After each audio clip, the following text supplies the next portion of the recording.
कुंडली में कितना भी बड़ा ग्रह दोष हो तो राम नाम के स्मरण मात्र से और कुंडली के सभी ग्रह दोष समाप्त हो जाते हैं। इतनी बड़ी है राम नाम की महिमा। तो आइए हम सुनते हैं इस कथा को पूज्य महाराज श्री मलुक पीठ महाराज जी के द्वारा।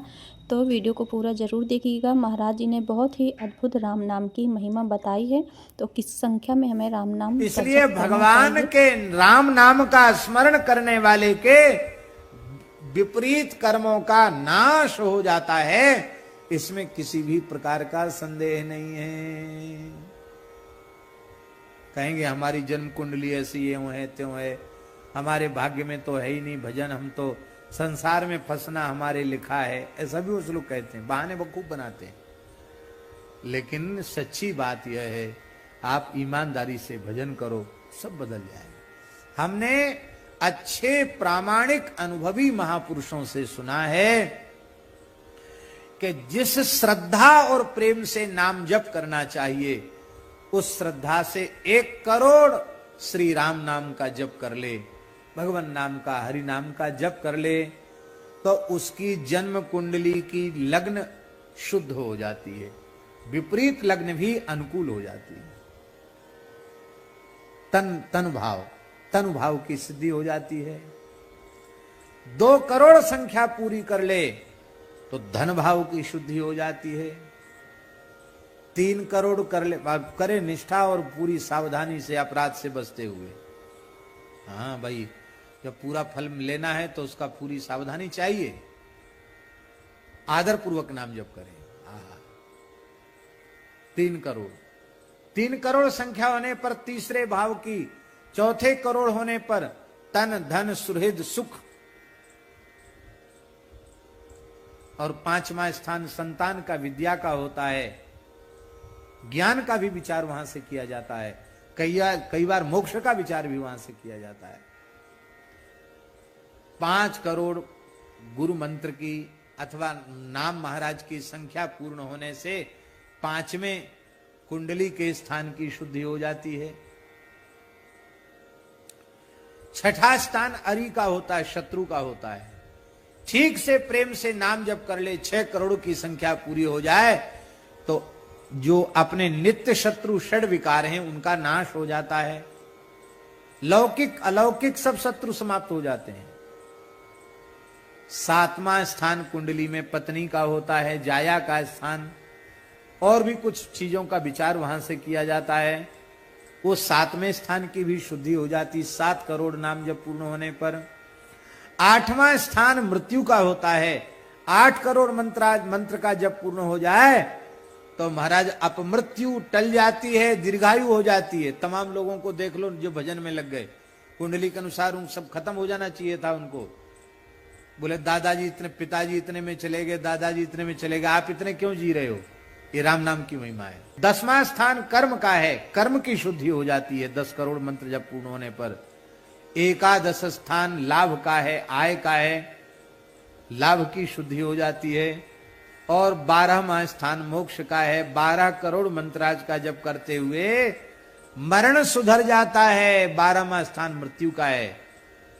और बोले इससे आगे बोलो, केवल और केवल 12 करोड़ जप में आपकी पूरी कुंडली बदल गई। लो साहब, पूरा जन्मांग बदल गया। अब होता क्या है कि भजन तो करते हैं, संसार की कामनाएं छोड़ते नहीं है, ये हो जाए वो हो जाए वो हो जाए, उसी में सब भटकता रहता भजन।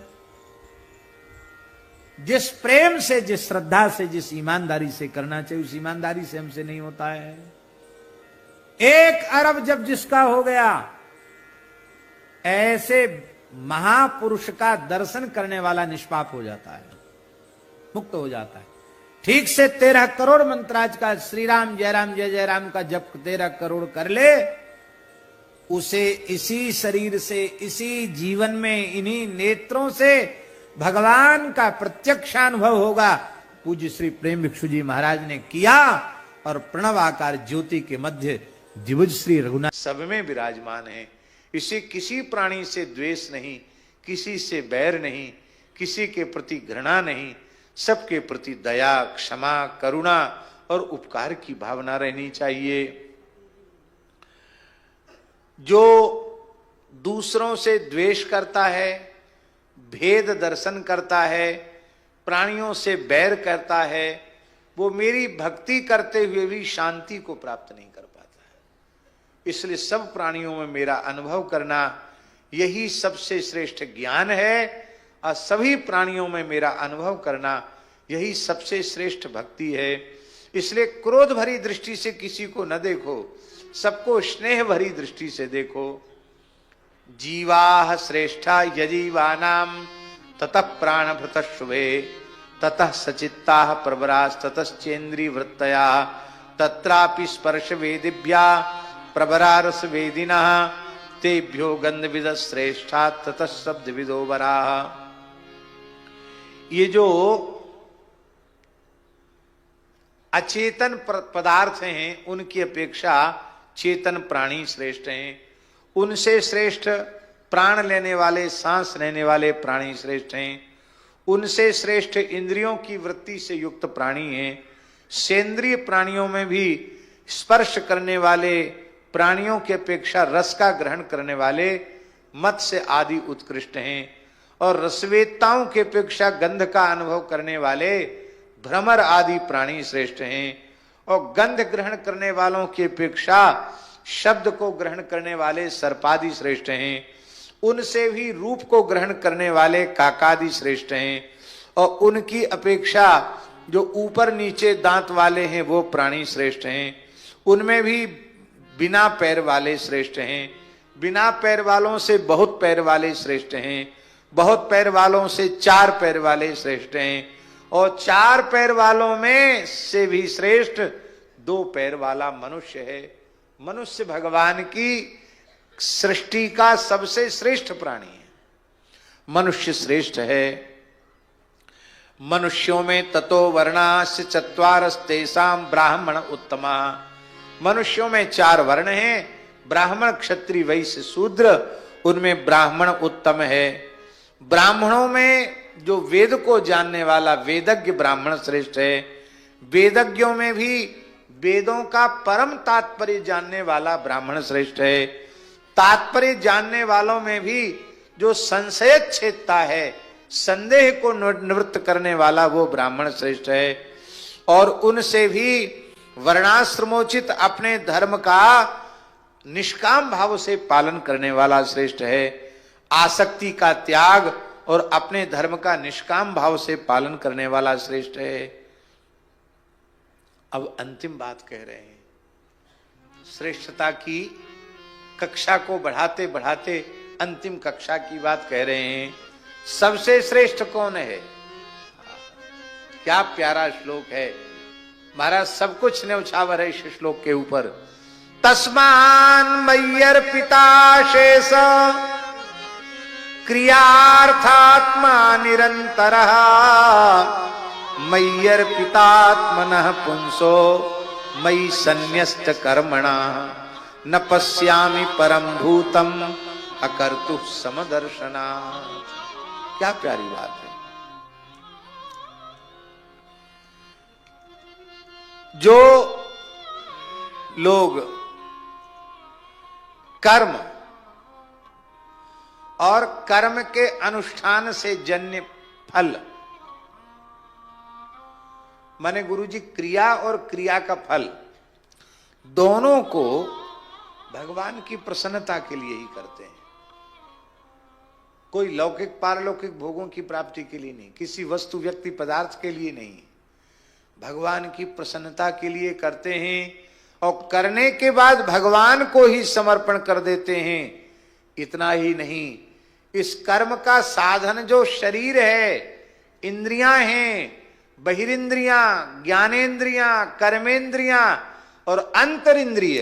अंतरिंद्रिय जो मन बुद्धि चित्त अहंकार है उसको भी मुझे ही अर्पण कर देते हैं और भेद रहित हो जाते हैं। सर्वत्र सभी प्राणियों में मेरा समान रूप से दर्शन करने लग जाते हैं। हे माता जी, उनसे श्रेष्ठ कोई दूसरा नहीं, वो मेरे सबसे श्रेष्ठ हैं। मुझ में चित्त कर्म समर्पण करते अकर्ता समदर्शी पुरुष, अकर्ता समदर्शी पुरुष से बढ़कर के मुझे अपनी सृष्टि में कोई दूसरा प्राणी नहीं दिखाई पड़ता है। इसका तात्पर्य है कि इस कोटि के भक्त के साथ भगवान का अभेद हो जाता है। यदि हम ये कहें कि ऐसे भक्त का दर्शन भगवत दर्शन के तुल्य है, तो इसमें कोई अतिशयोक्ति या अन्यथोक्ति नहीं है, ये यथार्थोक्ति है। ऐसे शुद्ध भक्त के दर्शन का फल साक्षात भगवत दर्शन है। और यदि इससे आगे हम कहें तो भगवान के दर्शन का भी फल ऐसे विशुद्ध भक्त के दर्शन का फल है। भगवत दर्शन का तही कर फल पुनि दरस तुम्हारा, सहित प्रयाग सुभाग हमारा। महर्षि भरद्वाज कह रहे हैं, हमने निष्काम भाव से जो साधन किए थे उनका फल हे श्री राम लक्ष्मण सीता जी आपके दर्शन के रूप में मिला। लेकिन अब हम सोच रहे थे कि भगवत दर्शन का फल क्या है, तो भरत जी आपका दर्शन करके उसका उत्तर मिल गया। राम जी के दर्शन का फल है, हे भरत आप जैसे निष्काम प्रेमी समदर्शी संत का दर्शन, ये भगवान के दर्शन का भी फल है। बोलो भक्तवत्सल भगवान की जय। हे माताजी, मैंने अष्टांग योग का वर्णन किया, इसमें से एक साधन भी कोई जीव करे तो मुझे प्राप्त कर सकता है। इस प्रकार से भगवान ने काल का भी निरूपण किया, प्रकृति का भी निरूपण किया, और अंत में भगवान ने कहा यद भयात बाति बातो यम सूर्यस्तपति यद भयात वर्षते देवो भगणो भाति यद भयात। जिनके भय से सूर्य बह रहा है, जिनके भय से सूर्य तप रहा है, जिनके भय से देवराज इंद्र वर्षा कर रहे हैं, जिनके भय से नक्षत्र आकाश में चमक रहे हैं, जिनके भय से वनस्पतियां भीत होकर के, लताएं औषधियां डर करके अपने अपने कार्य में लगे हुए हैं, समय पर पत्र पुष्प फल आदि दे रहे हैं, नदियां जल दे रही हैं, समुद्र अपनी मर्यादा का अतिक्रमण नहीं कर रहा है, कहते हैं वह काल रूप परमात्मा मैं ही हूं।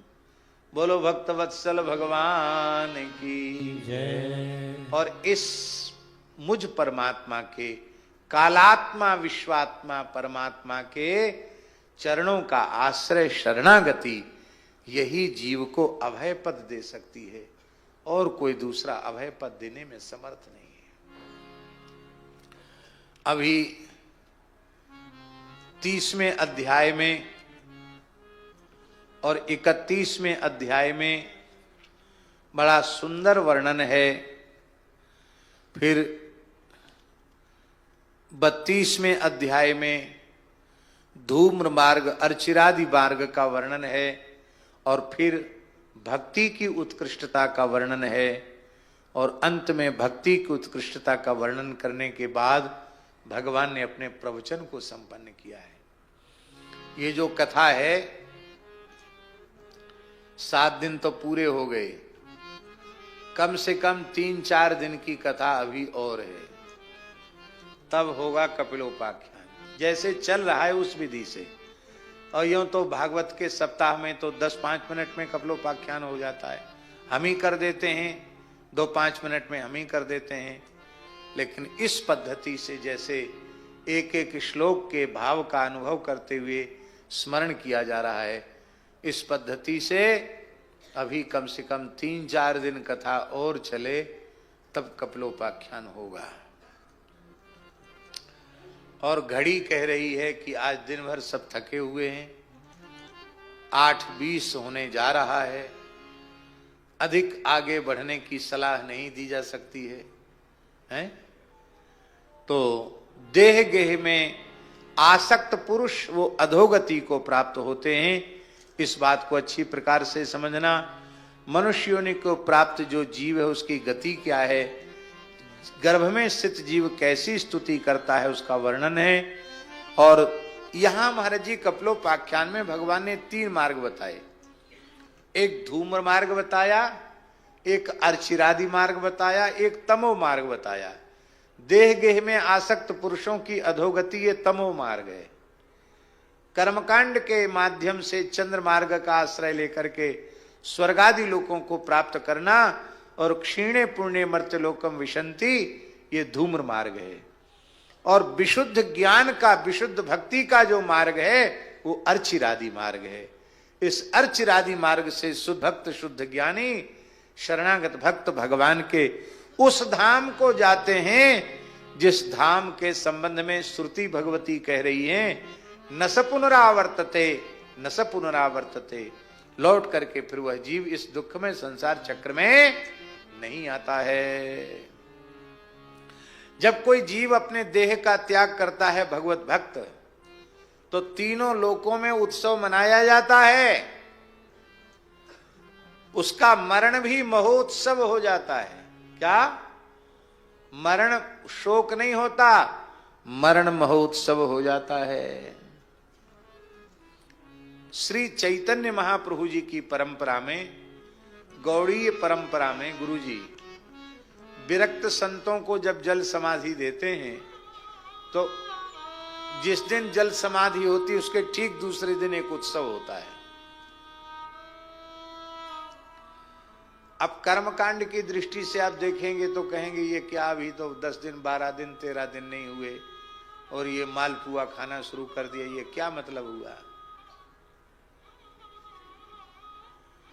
देखिए, बहुत ध्यान से सुने ये बात। चतुर्थ आश्रम की मर्यादा में स्थित जो महानुभाव हैं उनको प्रवृत्ति धर्म में स्थित जीवों के समान सूतक आदि स्पर्श नहीं करता है। अच्युत गोत्रियों को, विरक्तों को, यतियों को सूतक स्पर्श नहीं करता। न जातक सूतक स्पर्श करता है, न मृतक सूतक स्पर्श करता है। और ये सब सूतक आदि की व्यवस्था तब होती है जब अग्निदाह होता है। अग्निदाह होने के बाद फिर संपूर्ण कर्मकांड अनिवार्य हो जाता है। और गृहस्थ पुरुष का अग्निदाह ही होना चाहिए, किंतु चतुर्थाश्रमी का, विरक्त का, साधु सन्यासी वैष्णव का अग्निदाह नहीं होना चाहिए। उपलब्ध न हो जल तो भूमि में शरीर को विराजमान कर देना चाहिए, और नहीं तो उत्तम किसी पवित्र गंगा यमुना आदि नदी के जल में प्रवाह करना चाहिए। हमारे श्री अयोध्या जी में सभी विरक्त संतों को शरयू जल में ही समाधि दी जाती है। हमारे पूज्य गुरुदेव भक्तमाली जी ने स्पष्ट कर दिया था, हमारे शरीर को यमुना जी के जल में ही विसर्जित करना, क्योंकि विरक्तों का कोई कर्मकांड आदि, फिर पिंडदान हो, 10 गात्र हो, ये सब होता नहीं है, इसलिए यही ठीक है।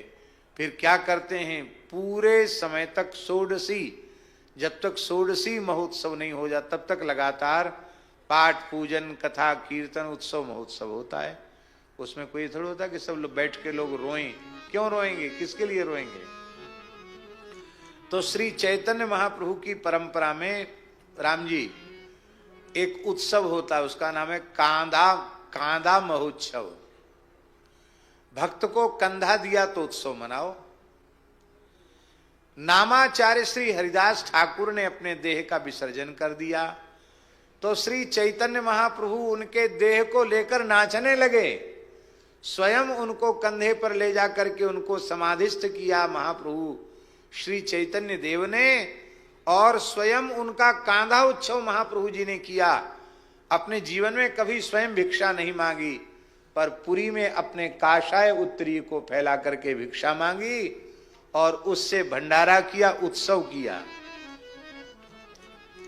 आज भी उस परंपरा में, विरक्त संतों की परंपरा में खूब हरिबोल हरिबोल कीर्तन करते हुए यमुना जी में ले जाते हैं, और वहां से लौट के आते हैं तो खूब कीर्तन करते हैं सब भद्र होकर के, और वस्त्र और मालपुआ सबको प्रसाद, कांधा उत्सव दिया, खूब कीर्तन करते, झूम करके कीर्तन करते हैं।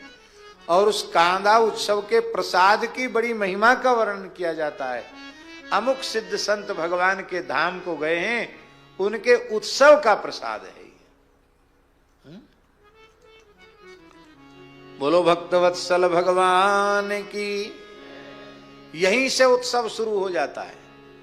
जब वह भाग्यशाली जीव, महाराज जी पुराणों में वर्णन है गुरु जी, जब वो भाग्यशाली जीव यमलोक होकर के जाता है, यमलोक होकर सबको जाना पड़ता है क्यों, मार्ग वही है, तो यमराज अपने आसन से उठकर खड़े हो जाते हैं। धर्मराज यमराज अत्यंत सौम्य रूप में दर्शन देते हैं, उनके अर्घ पाद्य आदि निवेदित करते हैं, मधुपर्क देते हैं, आरती उतारते हैं और कहते हैं आपका धरती पर जन्म लेना सफल हुआ, क्योंकि भयंकर यमदंड से मुक्त होकर के आप भगवान के नित्य धाम को जा रहे हैं। और यमराज स्तुति करते हुए उसको स्वर्ग तक ले जाते हैं। स्वर्ग में देवराज इंद्र आदर करते हैं। देवराज इंद्र इंद्रासन छोड़कर खड़े हो जाते हैं और कहते हैं हमने 100 अश्वमेध यज्ञ किए तब इंद्रासन प्राप्त किया, लेकिन हम पुण्य भोग करने के बाद नीचे गिरेंगे, और आप उस धाम को जा रहे हो जहां जाने के बाद नीचे गिरने का भय समाप्त हो जाता है, इसलिए आप तो हमसे भी श्रेष्ठ हो। देवराज इंद्र स्तवन करके महरलोक तक उसको ले जाते हैं, और महरलोक निवासी जो प्रजापति हैं वो उनका स्तवन करते हुए कहते हैं भक्त का कि आज हमारा प्रजापतित्व सार्थक हो गया, क्योंकि आप यहां तक आ गए और मेरे लोक का भी अतिक्रमण करके आप भगवान के धाम को जाने वाले हैं। फिर जनलोक में जहां सनकादिक ऋषि निवास करते हैं, वो जनलोकवासी ऋषि वे भी उस भक्त की स्तुति करते हैं गुरु जी कि धन्य हो तुम जनलोक को भी अतिक्रमण करके तपलोक को जाओगे, तपलोक का भी अतिक्रमण करके सत्यलोक को जाओगे, और सत्यलोक का भी अतिक्रमण करके त्रिपाद विभूति भगवान के नित्य वैकुंठ गोलोक साकेत को प्राप्त करोगे, तुम्हारा जीवन धन्य है। तो वे जनलोक के ऋषि तपलोक तक ले जाते हैं, तपलोक के ऋषि सत्यलोक ब्रह्मलोक तक ले जाते हैं, और जब वह जीव ब्रह्मलोक में जाता है तो ब्रह्मा जी भी उठकर उस जीव का आदर करते हैं और उसको प्रेम से गुरुजी अपनी गोद में बिठा लेते हैं और कहते हैं कि ब्रह्मा भगवान ने जो सृष्टि करने की मुझे आज्ञा दी थी आज वह पूर्ण हो गई, क्योंकि मेरी सृष्टि का एक जीव मेरे लोक को भी लांघ करके भगवान के धाम को जाने वाला है। आप ब्रह्म भुवनाल लोका पुनरावर्तिनोर्जुन, ब्रह्मलोक तक जाकर के नीचे आना पड़ेगा, भगवान के धाम में जाने के बाद लौटकर आना नहीं पड़ेगा। ब्रह्मा जी स्तुति करते हैं और इसके बाद वो जब भगवान के नित्य धाम को जाता है तो सबसे पहले धाम की प्रकृति मंडल की सीमा का जब पूरी तरह अतिक्रमण कर लेता है, स्थूल शरीर यहीं नष्ट हो जाता है, कारण सूक्ष्म शरीर जाते हैं, पर जैसे ही गुरुजी वह विरजा स्नान करता है, विरजा स्नान, ये यमुना जी ही विरजा हैं गोलोक के बाहर बहने वाली, श्री सरयू जी ही विरजा हैं साकेत के बाहर बहने वाली, इन विरजा में जब वह स्नान करता है जीव तो गुरुजी विरजा स्नान करते ही उसका सूक्ष्म और कारण ये दोनों शरीर निवृत्त हो जाते हैं। जब सूक्ष्म और कारण की भी निवृत्ति हो जाती है तब उनकी उपासना भावना के अनुसार उसको सिद्ध देह प्राप्त हो जाती है। अब वो देह चाहेगा तो देह मिलेगी, देह नहीं चाहेगा तो भगवान में लीन होकर मुक्त हो जाएगा, और नहीं तो वो अपनी उपासना भावना के अनुसार भगवान का दास दासी सखा सखी जो कुछ भी भाव भगवान के प्रति रखता है उस भाव के अनुसार उसको पार्षद देह की प्राप्ति हो जाती है। और जब पार्षद देह की प्राप्ति पार्षद स्वरूप से जब वो भगवान के धाम में जाता है तो वैकुंठ से पुष्पों की वर्षा होने लग जाती है, जय जयकार करते हैं भगवान के धाम के निवासी। और वहां महाराज जी दो का दर्शन होता है, एक स्वाचार्य का, स्वाचार्य माने अपने श्री सदगुरु भगवान का दर्शन होता है, जिनके द्वारा बताए गए साधन पथ पर चलकर जीव इस दुर्लभ अवस्था को पहुंचा है, वो अपने पूज्य गुरुदेव का दर्शन होता है। और दूसरे किसका दर्शन होता है? गुरु परंपरा के जो मूल आचार्य चरण है उनका दर्शन होता है। जैसे कोई श्री रामानंदीय परंपरा का साधक है तो उसके गुरुजी उसको दिखा, एक बायां हाथ गुरुजी पकड़ लेंगे और दाहिना हाथ श्री रामानंदाचार्य जी पकड़ लेंगे। चलो अब हम ठाकुर जी से तुमको मिलाते हैं। जब वहां श्री रामानुज संप्रदाय का वैष्णव है तो उसके गुरुदेव बाईं और दाहिनी ओर श्री भगवान भाष्यकार रामानुजाचार्य जी रहेंगे और जीव को भगवान नारायण के चरणों में ले जाएंगे। एवं प्रकार से अपने अपनी संप्रदाय की परंपरा के अनुसार जो फिर वहां जब भगवान के नित्य धाम में वह पहुंचेगा तो जैसे कोई बढ़िया भेंट लाकर अर्पित करता है तो मन खुश हो जाता है। हमारे जी वो हमने स्मरण कर लिया, श्री निम्बारकाचार्य जी कहते शुरू में ही स्मरण किया था। श्री निम्बारक भगवान की आज जयंती है, तो जैसे कोई बढ़िया भेंट मिल जाए तो व्यक्ति खुश हो जाता है। हमारे जगदीश दास जी बाबूजी हैं, सवेरे सवेरे कोई पैसा मांगे तो दुखी हो जाते हैं और अच्छी भेंट आ जाए तो कहते अब कोई बात नहीं, अब दे देंगे। उनका अपना कोई स्वार्थ नहीं है, पर भगवत सेवा में न्यूनता ना आवे, भगवत सेवा ठीक से बनी रहे, ये भाव उनका बना रहता है। और वैश्य शरीर है तो वैश्य शरीर का इतना गुण तो रहना भी चाहिए, कोई खराब बात नहीं है। कहते हैं अभी नहीं देंगे हमको, अब जरूरी हम कि भाई जरूरी है, तब अपनी झोली से कुछ भेंट लेके चरणों में रखेंगे, फिर सिर से लगाएंगे, फिर उसको झोली में रखेंगे, हाँ अब देंगे। बोलो वृंदावन बिहारी। बढ़िया भेंट से जैसे किसी भेंट लेने वाले का मन खुश हो जाए, भगवान के लिए सबसे बड़ी भेंट यही है कि उनका अंशभूत जीव जो अनंत जन्मों से संसार के चक्र में भटक रहा था, आज वह भगवान के चरणों में पहुंच गया।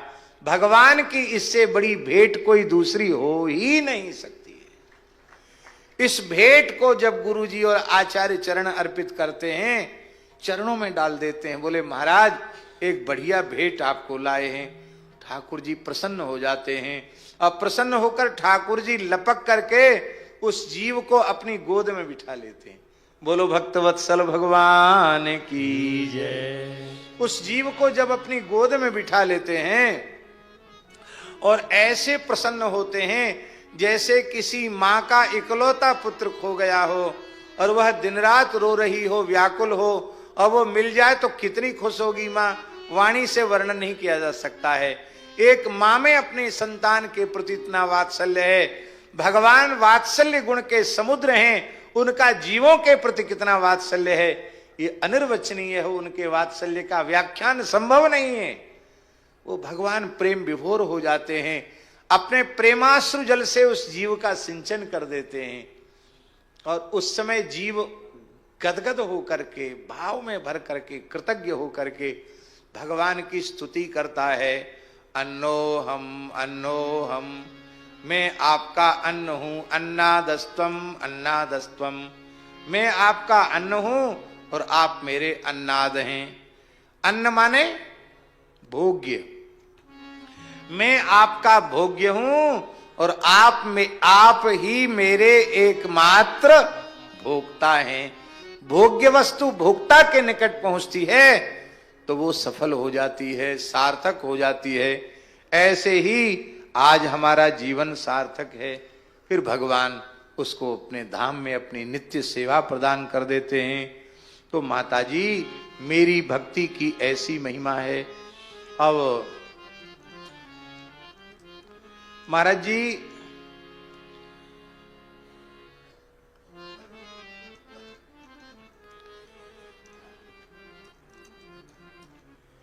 कपिलोपाख्यान की एक बड़ी विलक्षण बात यह है कि कपिलोपाख्यान में त्रिवाचा पूर्वक यह कहा गया कि इस उपाख्यान का आश्रय लेने वाले को भगवत प्राप्ति अवश्य में वो होती है। पहले कह चुके हैं भगवत प्राप्ति की बात। ज्ञानम यद ब्रह्म दर्शनम, ब्रह्म दर्शनम ज्ञानम, भगवत साक्षात्कार कराने वाला ज्ञान। पहले कह चुके हैं कपिल भगवान।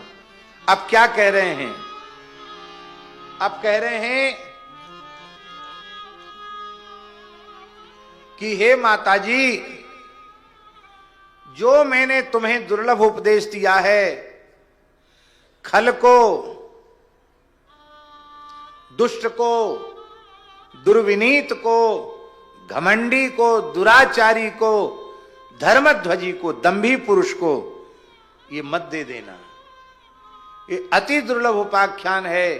भजन सत्संग करने वाले, वैष्णवी दीक्षा से युक्त नाम जप करने वाले, इन्हीं को देना।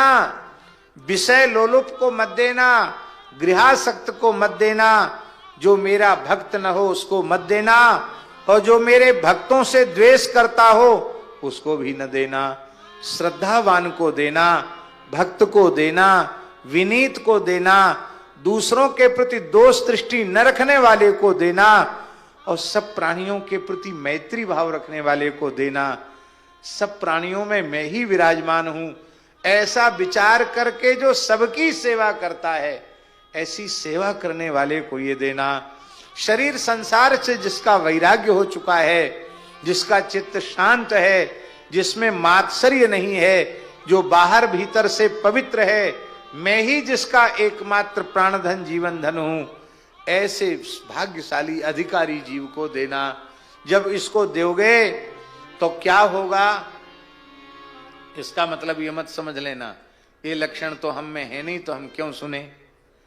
ये सुनने से ये लक्षण आ जाएंगे, और इन लक्षणों से युक्त होकर यदि कोई सुनेगा गुरुजी, तो लिखा है य इदम श्रृणुया दंभ श्रद्धया पुरुष सकृत।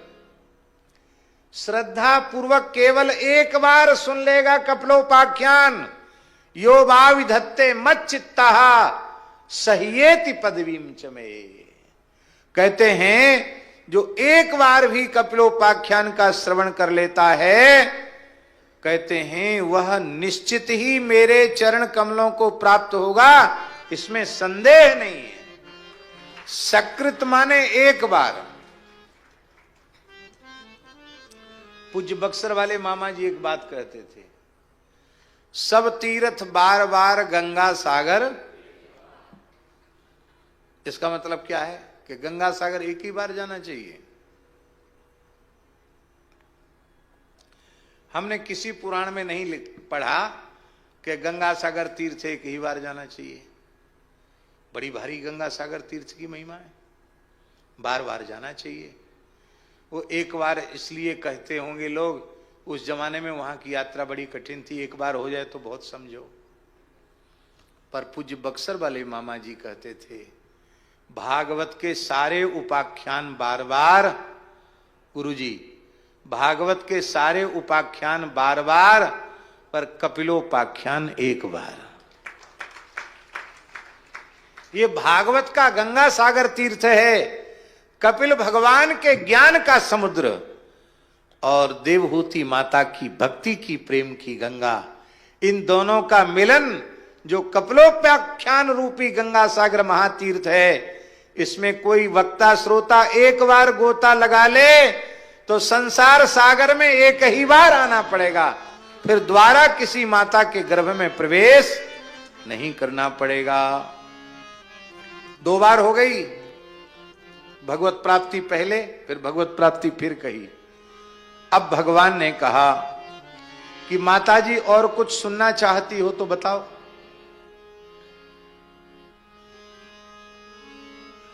माताजी बोली अब तो समझ में आ गई बात, अब ज्यादा सुनने की जरूरत नहीं है। क्या समझी, क्या समझ में आया? बोले हमें सब कुछ सुनने के बाद आपके नाम की महिमा समझ में आ गई। इन जीवों को आपका नाम ही अत्यंत सुलभ है। अहो बतस्वपचोतो गरीयान यज्ञ हुआ अग्रे वर्तते नाम तुभ्यम ते पुस्तपस्ते जुहुबुहु सस्नुरार्या ब्रह्मानुचुर्नाम गृणन्ति ये ते। भले ही उन्होंने चांडाल कुल में ही जन्म क्यों न लिया हो, यदि उनकी जिह्वा के अग्रभाग पर आपके नाम का नर्तन होता रहता है तो कोई तपस्या बाकी नहीं। उनकी सारी तपस्याएं हो गई, उनका संपूर्ण यज्ञों में सबदी आहुति हो गई, संपूर्ण धरती के तीर्थों में स्नान हो गया, संपूर्ण संग वेद का पारायण हो गया, जिन्होंने आपके नामों का संकीर्तन कर लिया।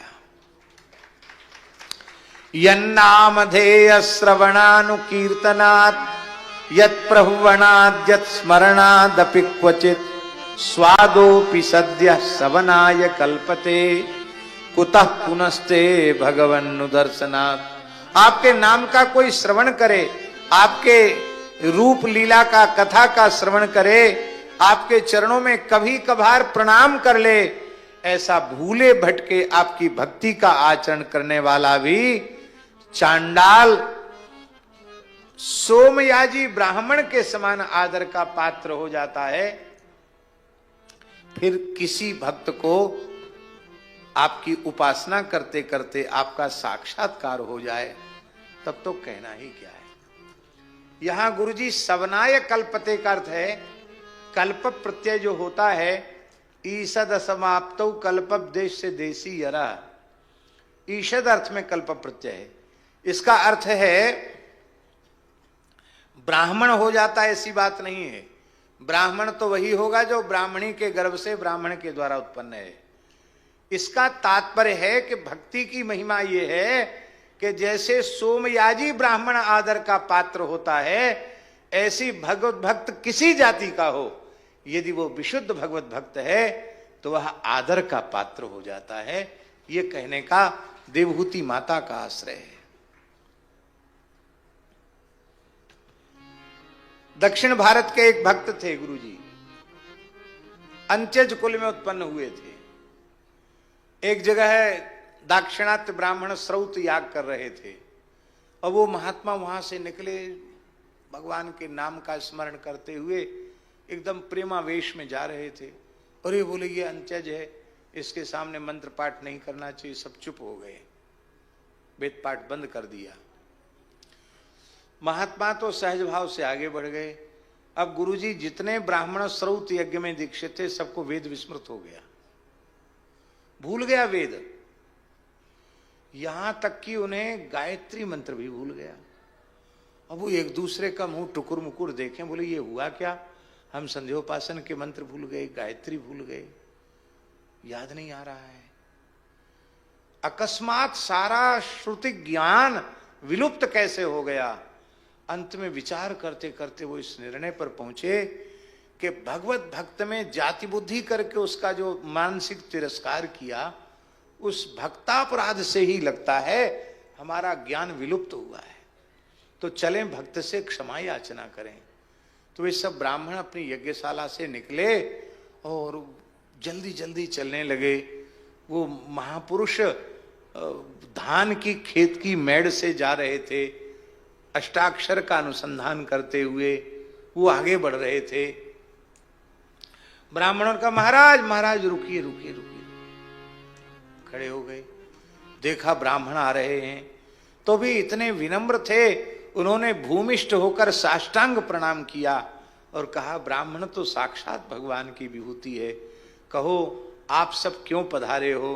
अरे बोले महाराज बड़ी समस्या है, हमारा वेद ज्ञान लुप्त हो गया है, लगता है आपके प्रति हीन बुद्धि करने से हमारा ज्ञान लुप्त हुआ है, तो आप कृपा करो। बोले महाराज हमने कोई आपके लिए कोई दूषित संकल्प नहीं किया, हम तो भगवत कृपा से संकल्प विकल्प से सुने हैं, आपके संकल्प की बात आप जाने, पर आप लोग दुखी न हो। महाराज जी उन्होंने कहा कि भगवान के नाम रूप गुण लीला के ध्यान की ऐसी महिमा है कि वेदों का परम तात्पर्य मेरे अंतःकरण को उद्भासित कर रहा है।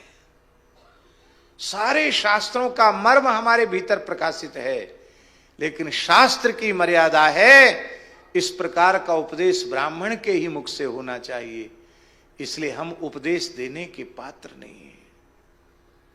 तो महाराज हमारी समस्या का समाधान कैसे होगा, हमको फिर से स्मरण कैसे वेद आएगा। तब उन्होंने कहा कि जिस शब्द से आपको श्रुति पाठ करना था उस शब्द का संकेत मैं कर देता हूं। तो गुरुजी वो शब्द जो श्रुति का था ब्रीही शब्द था, धान्य। तो उन्होंने धान के खेत में प्रवेश करके एक मुट्ठी ब्रीही उखाड़ा और जैसे ही ब्राह्मणों को दिखाया उन सबको वेद स्मृति में आ गया। वेद पाठ करते करते ब्राह्मण अपनी यज्ञशाला में चले गए। अब सोचिए भगवान की भक्ति की कैसी महिमा है। इसलिए तम त्वामहं ब्रह्म परम पुमांसम प्रत्यक्ष स्रोतस्यात्मनि संविभाव्यम स्वतेजसा ध्वस्त गुण प्रवाहम वंदे विष्णुम कपिलम वेद गर्भम।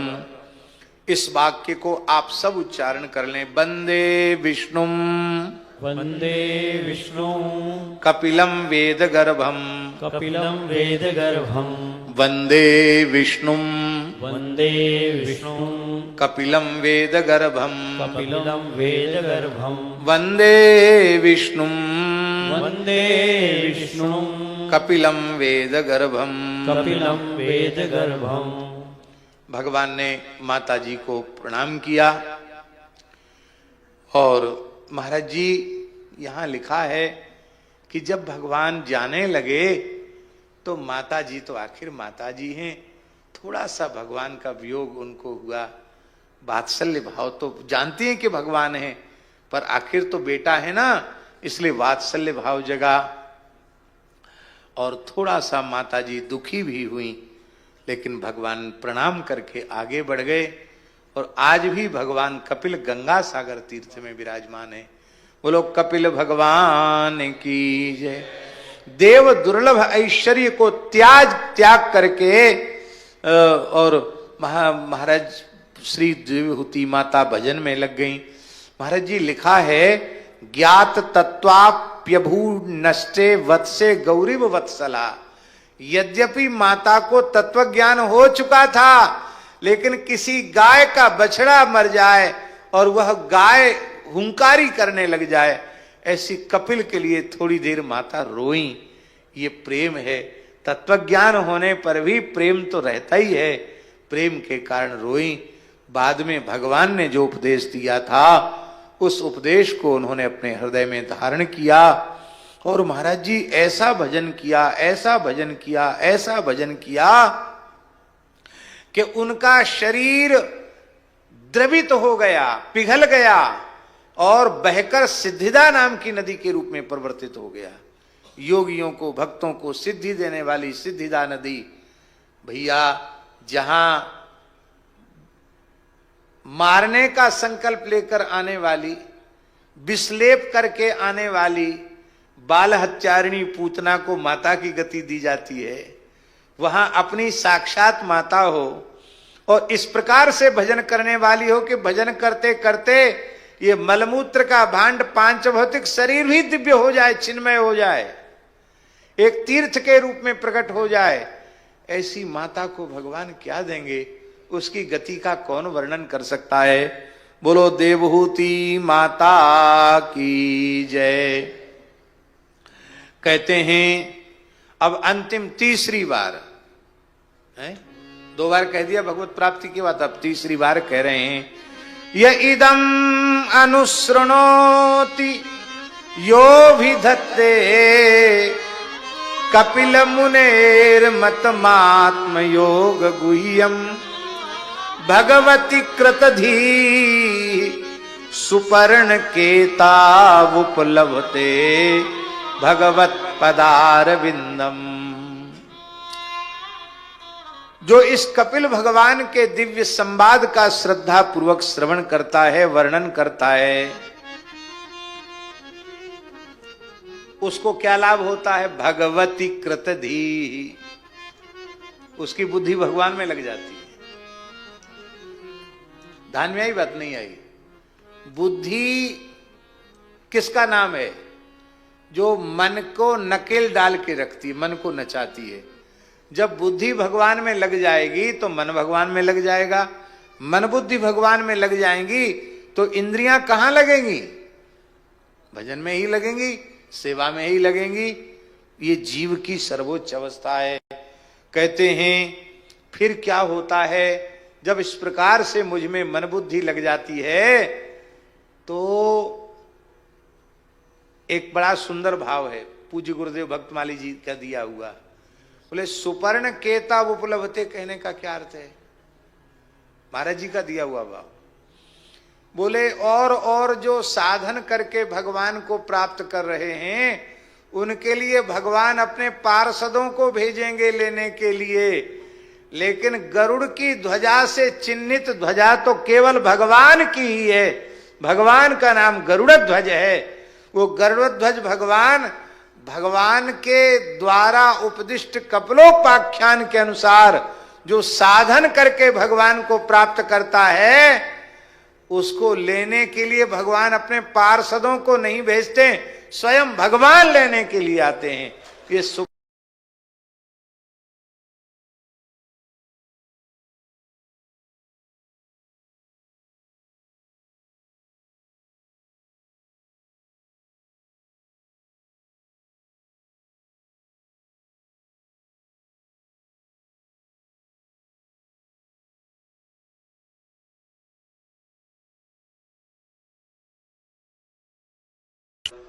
इसमें तो और अधिक रस और प्यास बढ़ती चली जाती है। पर हमें इसलिए बहुत संतोष है कि वस्तुतः भागवत की कथा ऐसी ही होनी चाहिए। भले ही एक ही उपाख्यान हुआ है? 2-3 दिन और होता तो और अच्छा होता है, लेकिन वस्तुतः अब कुछ सुनने समझने की, ज्यादा विचारने की जरूरत नहीं है। जितना भगवान की प्रेरणा से कहा गया है उसको मानकर भजन में लग जाने की आवश्यकता है। यह शरीर अंतिम शरीर होगा, यह जन्म अंतिम जन्म होगा, इसमें संदेह नहीं। पूज्य सदगुरुदेव भगवान श्री भक्तमाली जी को कपिलोपाख्यान बहुत प्रिय था। 6-6 महीना 2 बार गंगा सागर कपिल मुनि के पुजारी भगवान गुरु जी रहे। क्योंकि जो हनुमानगढ़ी में हनुमान जी की पूजा 6 महीना करता है, उसको पर 6 महीने की सेवा गंगा सागर में मिलती है कपिल भगवान की। तो महाराज जी 6-6 महीने 2 बार महाराज जी ने कपिल भगवान की पूजा की गंगा सागर में रह करके। ये 1955-56 की बात है। और उस समय महाराज जी कपिल भगवान की सेवा करते हुए पूरे कपिलोपाख्यान का नित्य कंठस्थ पाठ करते थे। इसलिए कपिलोपाख्यान उनको बहुत अधिक प्रिय था। उनके जीवन के अंतिम क्षण में इस दास को उन्हें कपिलोपाख्यान सुनाने का अवसर मिला। और दूसरी बात हम निवेदन करें, हमारी जन्मदात्री पूज्या माता जी को भी पूज्य गुरुदेव के समान ही यह कपिलोपाख्यान बहुत प्रिय था।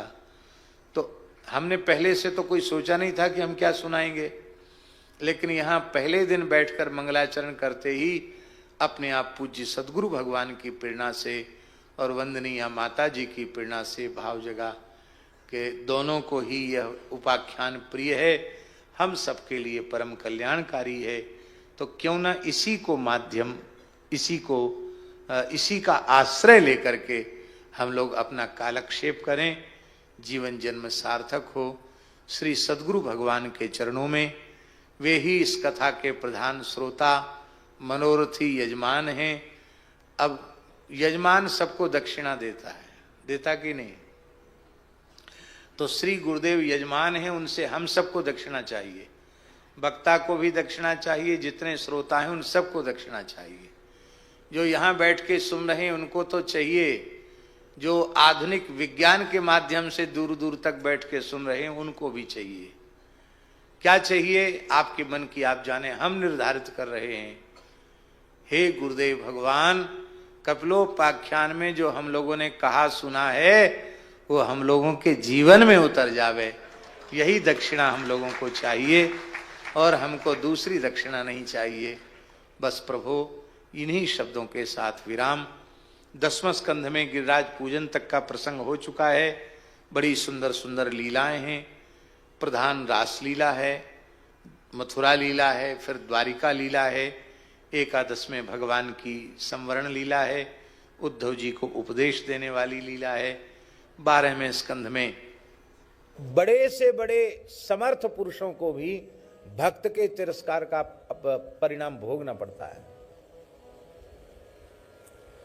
हम उन महापुरुष का नाम नहीं ले रहे हैं क्योंकि वे भी बड़े दिव्य महापुरुष ही थे, मंदिर में पुजारी थे और एक महात्मा बड़े प्रेमी थे, बहुत प्रेमी महात्मा थे। उनकी चाहे जब भाव समाधि लग जाती थी और ऐसे जो होते हैं वो बावरे जैसे ही होते हैं, पागल जैसे ही होते हैं। जोगी रोगी भक्त बावरे, बावरे जैसे ही थे। तो कोई ऐसी भाव की विचित्र दशा आ गई, को ठाकुर जी के मुख्य द्वार पर ही ऐसे खड़े हो गए। अब मंदिर से पुजारी को आना जाना सब कहा तो वो तो भाव समाधि में, तो वो हिले डुले नहीं। तो वो जो प्रधान पुजारी थे उनको थोड़ा गुस्सा आ गया, तो उन्होंने चरण का प्रहार कर दिया।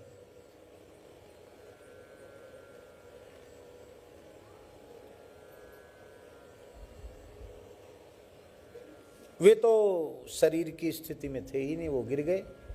बाद में उनको पता भी नहीं चला कि किसी ने मेरे ऊपर प्रहार किया है। खैर उनको लोग उठा के ले गए और बाद में जिन्होंने ऐसा किया था उनको भी मन में तो हुआ कि अरे भाई ऐसा कितना, बोले पहले कहा हटो हटो हटो, नहीं हटो तो गुस्सा आ गया, गुस्सा आ गया तो पैर चला दिया। सुन लिया? ध्यान से सुन रहे हो कि नहीं? अवधूत पागलों के वेश में भी कैसे महात्मा होते हैं, उनको भगवान के अतिरिक्त तो कोई नहीं जान सकता। किसी का भी तिरस्कार नहीं करना, अपने कष्ट सहकर भी किसी का तिरस्कार न हो, किसी के प्रति अपराध न बने, ये सावधानी रखनी चाहिए। उन महापुरुष का जीवन बड़ा पवित्र था और खूब नाम जप करते थे, खूब मंत्र जप करते थे और बहुत अच्छा जीवन था। हमारे ऊपर भी उनकी बड़ी कृपा थी, लेकिन उनको ब्रेन हेमरेज जैसा हुआ। लगते हुए कहा कि पवित्र ब्राह्मण कुल में हमारा जन्म हुआ, बचपन में संस्कृत पढ़े और फिर रासलीला देखकर सब कुछ छोड़ के बाबाजी हो गए और हमें ध्यान नहीं है कि हमने कोई ऐसा काम किया हो जिससे हमको पीड़ा हो। लेकिन एक महात्मा को हमने क्रोध में आकर के लात चलाई थी, तो बोले ठाकुर रघुनाथ जी ने बड़ी कृपा की, वही अंग हमारा चला गया। इसलिए बड़े स्नेहपूर्वक उन्होंने कहा, पंडित जी कैसी भी स्थिति आ जाए, साधु ब्राह्मण इनके ऊपर क्रोध नहीं करना, इनके अपराध से बचना।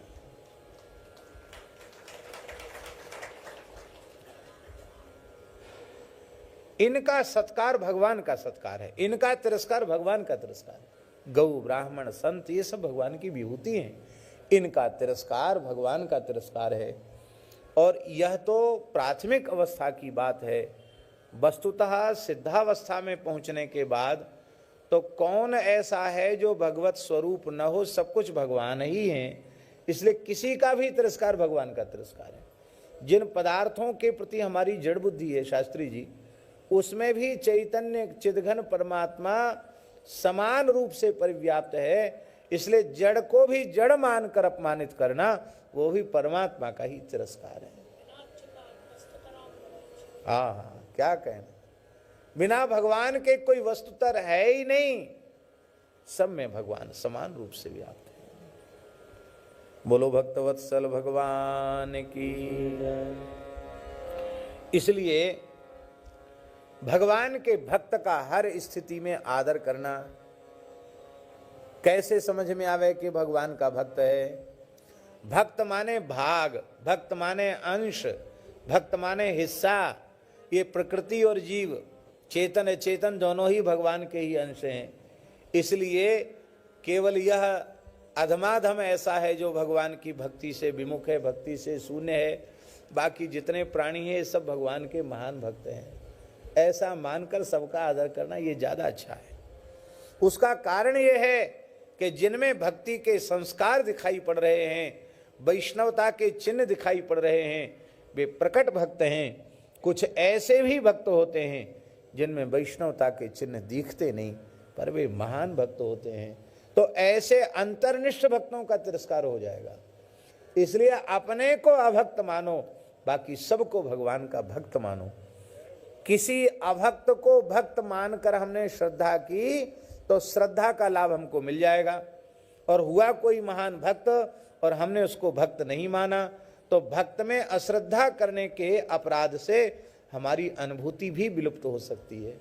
इसलिए नहीं है भक्त, पर हमने भक्त मान लिया तो हमको लाभ मिल गया। इतनी ऊंची बात है। पर हम तो अपने को ही सबसे बड़ा भक्त माने बैठे हैं।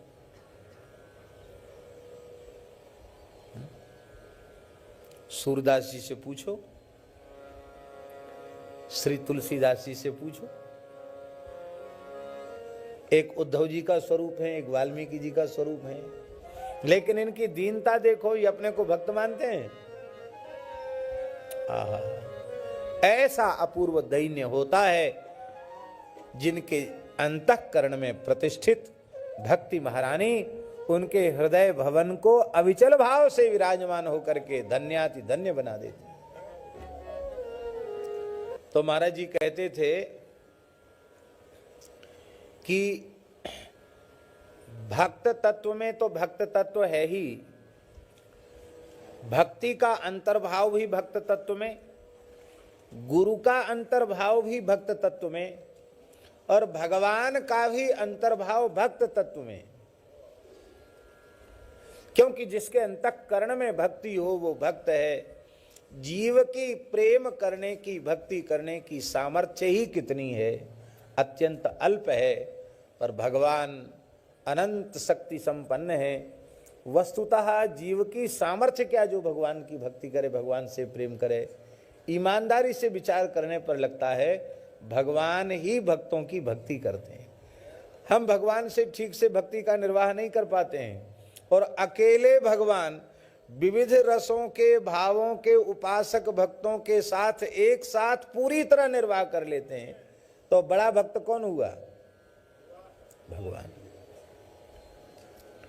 तो महाराज जी कहते थे इसलिए राम कृष्ण भी इसमें आए, भगवान तो है ही हैं, पर ईशानु कथा के क्रम में आए हैं, इसलिए वो भी भगवान के भक्तों के भक्त ही हैं।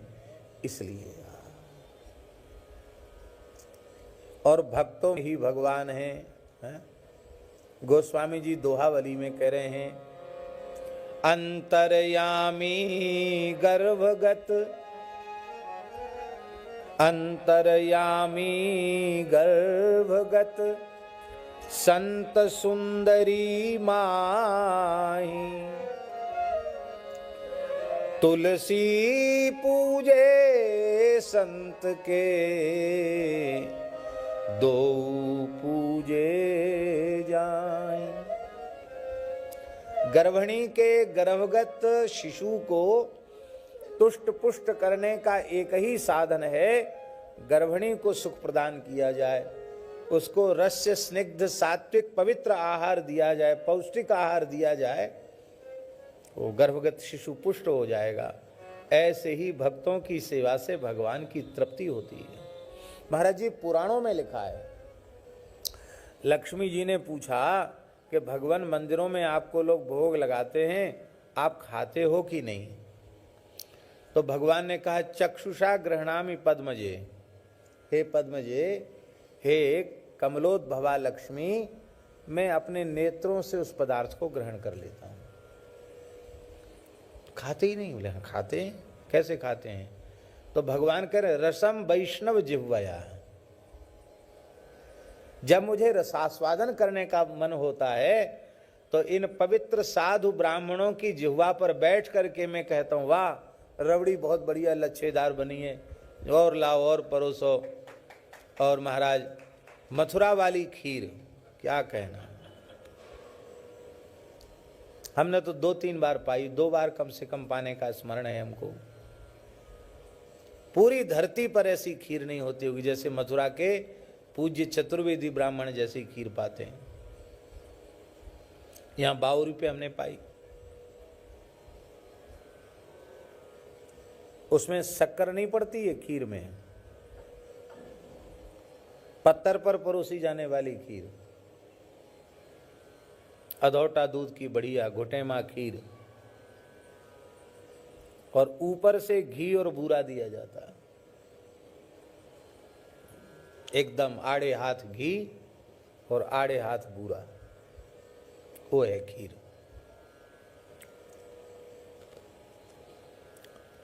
तो ऐसे सुंदर सुंदर भगवान निवेदित पदार्थ, भगवत प्रसाद जब साधु ब्राह्मण प्रसन्नतापूर्वक ग्रहण करते हैं तो उनकी जिह्वा पर बैठ करके मैं रसास्वादन करता हूं। भगवान का अपने भक्त के साथ कितना अभेद है, हम आपको क्या कहें। भगवान महाभारत में पांडवों के विषय में भगवान कह रहे हैं, जो पांडवों से द्वेष करता है वो मुझसे ही द्वेष करता है, और जो पांडवों से प्रेम करता है वो मुझसे ही प्रेम करता है। यस्तान द्वेष्टि समाम द्वेष्टि यस्तान अनु समाम अनु। जो पांडवों से द्वेष करता है मुझसे द्वेष करता है, जो पांडवों से प्रेम करता है मुझसे प्रेम करता है। पांडव उपलक्षण है। भगवान के कहने का आशय, जो भक्त से प्रेम करता है वो मुझसे प्रेम करता है, और जो भक्तों से द्रोह करता है वो भगवान से द्रोह करता है।